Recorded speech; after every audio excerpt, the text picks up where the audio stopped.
The issue of illegal migrants is once again dominating headlines in South Africa.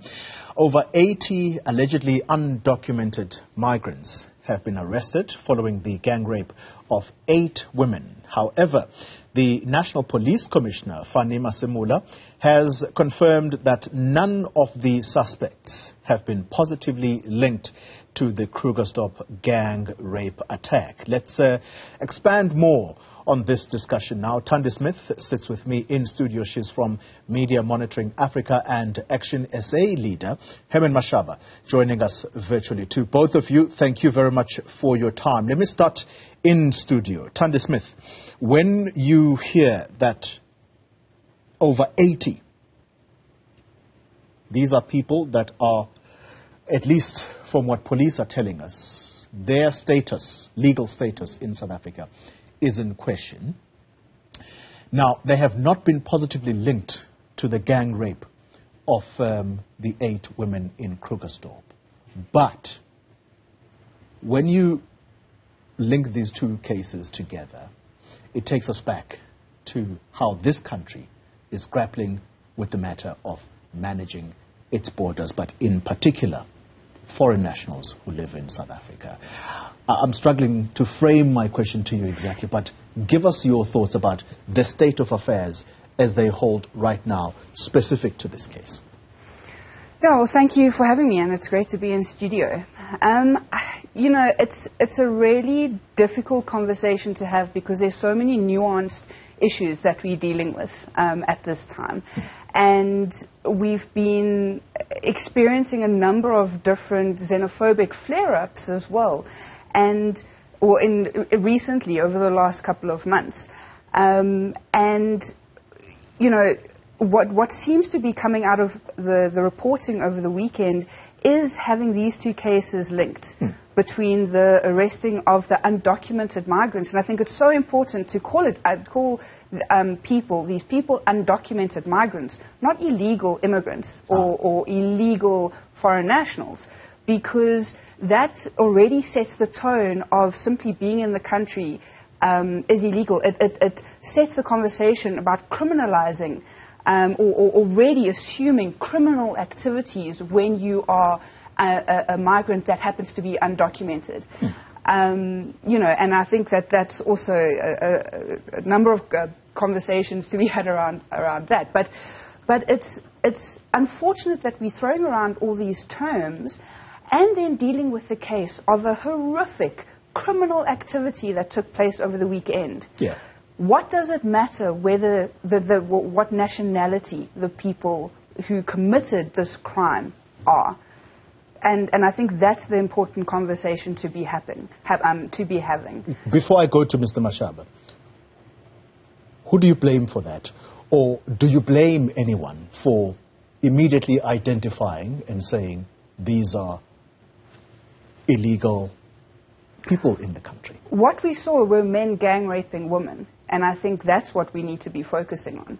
We saw a criminal activity take place. We saw abuse of power take place. And we need to be asking why that happened. We didn't see a group of men walk up to women questioning passports or questioning where people came from and then based on nationality commit a crime. We saw men exercising an abuse of power and gang raping women. Yeah. And again, why are we linking nationality to crime when we are dealing with criminal activities? And when you start blaming nationality, that's when we start undermining rights of people in South Africa. Mr. Mashaba, you get to come into the conversation. You have heard Thandi. She has used a number of, I'd say, adjectives. And she says this is a nuanced conversation. One of the words she uses, she says, illegal migrants is problematic. Therefore, undocumented foreign nationals may be the way to go here. But she ultimately says, why is the nationality of these people important when at hand it is the rape of 8 women? Where do you stand?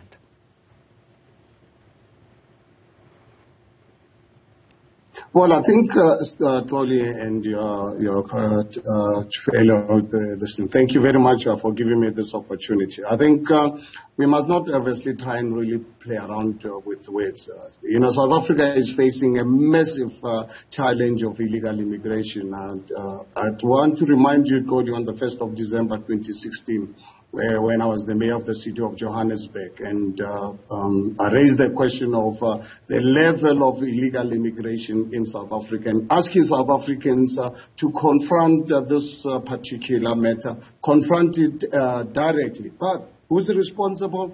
The South African government and the Home Affairs in particular, not the problem with foreign nationals, because foreign nationals who are coming into our country illegally, they are actually encouraged by the collapse of our border system and our immigration system. South Africa has got a constitution which is very clear as to who must come into South Africa and who should not. So for anyone to really want to silence us and not to really discuss a particular subject, we are going to really discuss this particular matter. The Zama-Zamas, and you as a media are aware. I addressed it as when I was the mayor of the city of Johannesburg. With Transnet actually reporting to me, you can imagine ignoring national government because they were not getting support from national government, coming to me to say, please, can you amplify this particular matter, because the Zama-Zamas are going to cause a massive challenge for South Africa one day, because they're using explosives next to gas and petrol pipes and so forth. This will lead to massive, unimaginable discussions. When I was the mayor of the city of Johannesburg, we used to carry out raids into buildings without any doubt.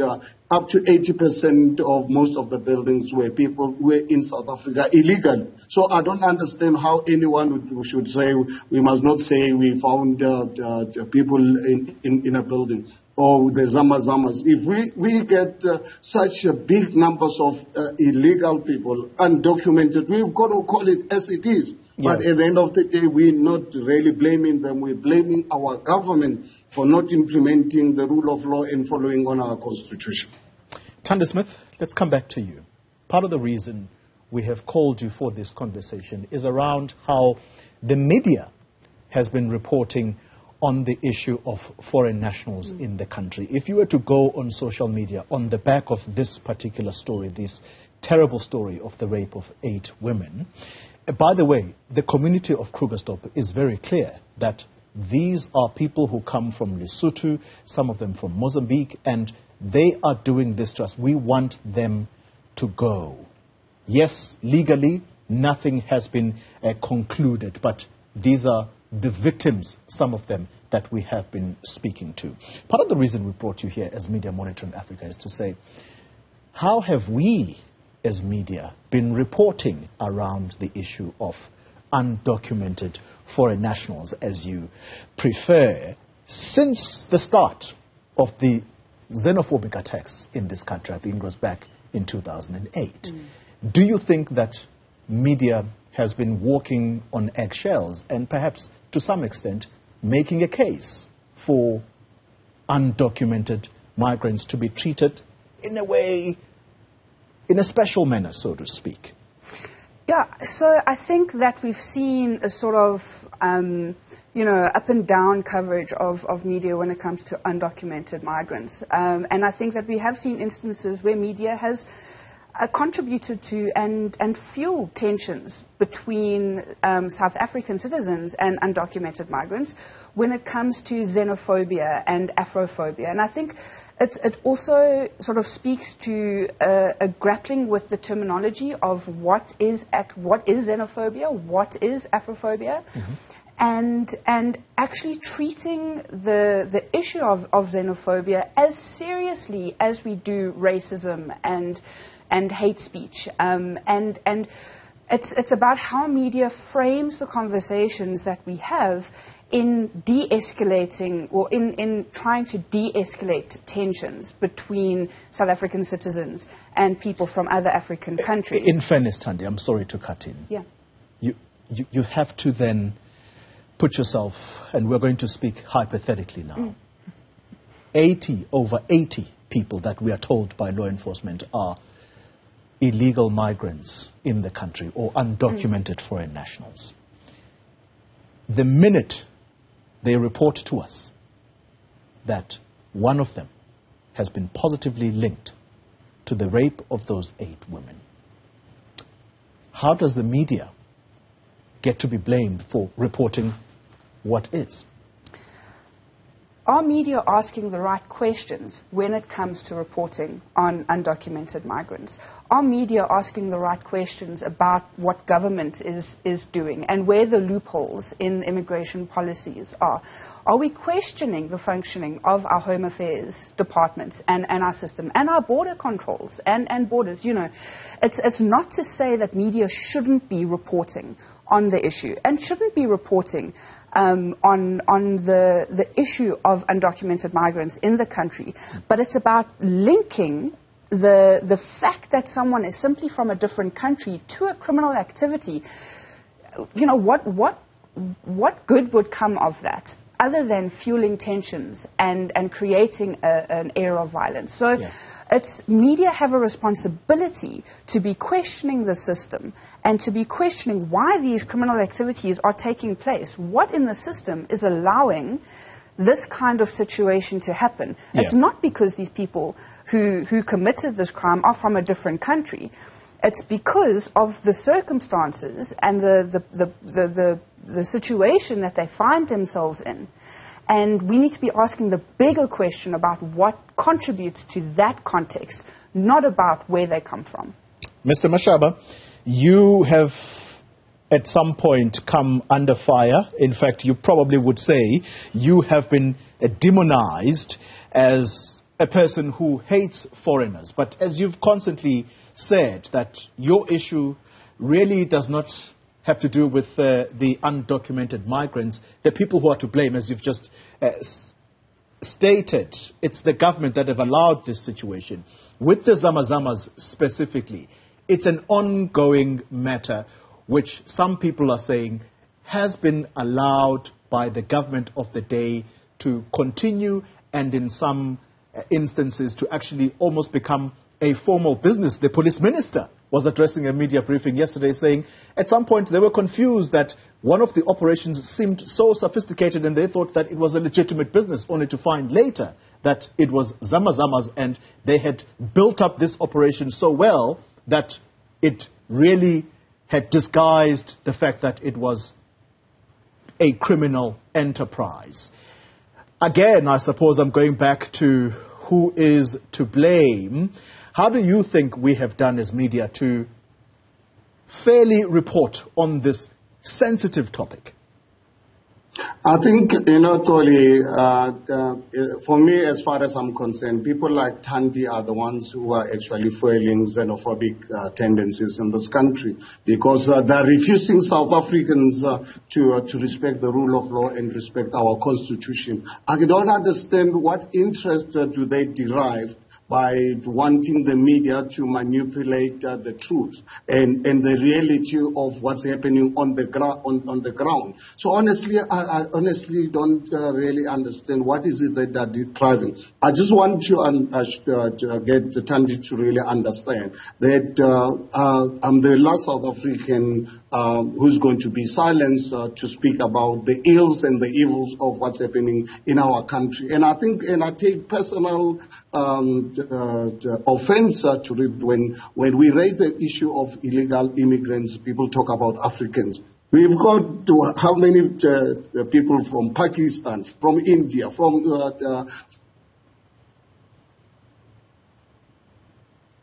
Czech Republic and so forth. Why actually manipulate the question of illegal immigration? When I was the city of Johannesburg, I went to Parliament, go and demonstrate to government that the city of Johannesburg is actually the World Cup of crime. I had stats, I can provide those stats of the people from all over the world who we were arresting being in South Africa illegally. But as soon as they want, it suits them, they will say, no, you are against Africa, our African brothers and sisters. Illegal immigration is illegal immigration. It doesn't matter where the person comes from. And I think for anyone to really to stop us from talking about it and insulting us and calling us names, I've always said that they're most welcome to do that. That's why when I was reported to the South African Human Rights Commission, I was found to really be within the conscripts of our laws. So therefore, no one is going to really silence us. We are going to discuss this particular matter.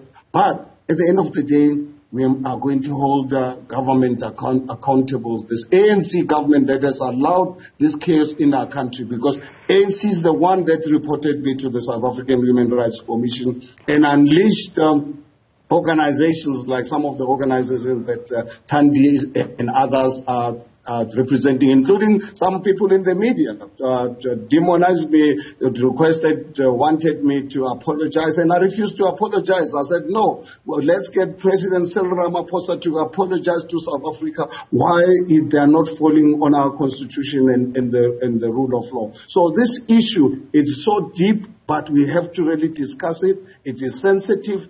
How can anyone not expect us to talk about women being raped like this, people being murdered like this? We've got drug dealers, international side drug syndicats. They don't just really kill the users of drugs. They kill families. And we are expected to keep quiet about this. We are not going to keep quiet. We are going to discuss this matter. But I'm asking South Africans, who's responsible? Is the ANC government that has allowed this to happen? Let me give an example. On Sunday, 2 of my colleagues were at a border post in Nkomazi. Minister of Home Affairs, Aaron Motsoaledi, launched a project with border control teams. I can tell you it's just a farce. Our team was there, reported live from there. They've never seen such porousness. In the middle of the minister saying he's now putting people who are controlling our borders. So basically they are doing this as a platitude. They are not really serious about closing our borders. We have to encourage people of the world to come to South Africa. This country was built for the last 400 years at the back of migrants, and the only way we can build a sustainable economic environment is by attracting people of the world to come to South Africa. All right. But they must come here legally, and when they're here, they must respect our laws. That's what our constitution says. So if anyone says anyone who articulates this xenophobic, then they must blame the authors of our constitution. And this is not something unique to South Africa. This laws applies all over the world. Why only South Africa is regarded as xenophobic when we talk about illegal immigration and holding ANC government accountable? In fact, my view is that people who are protecting this, they are protecting ANC government from accountability. Mr. Mashaba has said a mouthful there. Indeed. In part, leveling an accusation against you as being responsible, at least organizations. The organization that you belong to as being partly responsible for peddling xenophobia, as he puts it. So I'm going to allow you to respond to that. But final thoughts about how we ought to proceed, particularly on this case, because I get a sense that it's going to be quite an emotive one. Right now, as we speak, the police minister on the ground with media in tow, and the very same Zamazamas are being rounded up, and I suppose rightly so, because they're engaged in an illegal activity. Absolutely. And I'm glad Mr. Mashaba brought in the issue of the Constitution, because our Constitution, our incredible document that speaks to the basic human rights of people, speaks about protecting and upholding rights, the dignity and rights of every single person in this country, no matter where they're from, not just South African citizens. And I think, if I'm sort of wrapping up thoughts, I want to just really emphasize that our Constitution protects dignity and equality of every single person in the country. And I think that media need to respect that. Media have a responsibility to uphold that exact clause in our Constitution about respecting the dignity and rights of every single person in this country, when we frame the conversation that the problem in this country is that of undocumented migrants, we fuel xenophobic tendencies. And we need to be dealing with crime. We need to be holding those responsible accountable. Absolutely, we need to be holding government accountable, and it's media's responsibility to do just that. Thandi Smith from Media Monitoring Africa, thank you very much for your thoughts. Mr. Mashaba, let me thank you for your time, leader of ActionSA. And that's where we wrap up this conversation.